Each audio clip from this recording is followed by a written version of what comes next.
Hey everybody, welcome back to 1 Minute Walking Tours. We're doing our first playlist, our tours here of GreenWood Cemetery in Brooklyn, and actually just past the entrance right up the first street here, which is Battle Avenue. We'll take you up to the battle sites. Well, this whole area was the battle site, but the famous site for the Battle of Brooklyn is this monument, this obelisk right here.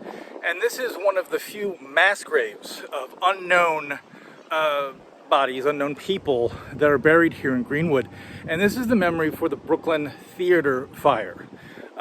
Actually, the theater was called the Brooklyn Theater, and on December 5th, 1876, the patrons were enjoying a performance of Our Cousin, which is a popular comedy at the time where the words fire came out of the wings.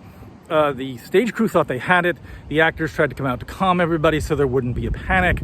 But between 11 o'clock and 11:30, the building will be consumed by flames and collapse. 280 people will die. 103 of those bodies will never be able to be identified, and they will be buried free of cost en masse here in GreenWood. The cost will be paid for by the city of Brooklyn and will be chipped in actually by the city's fire department. It's actually a rather nice monument. It originally had a little bit more going on around the bottom, had a more Victorian idea with a gateway and a walk-up. That has obviously since been removed. And as I said, it is one of the only known mass graves. Now, there are graves that have more than one burial in them, but this is one of the only places for unknown burials here in GreenWood. So stay tuned, stay safe, and please like and subscribe on our YouTube channel. And there's more to come here in GreenWood Cemetery.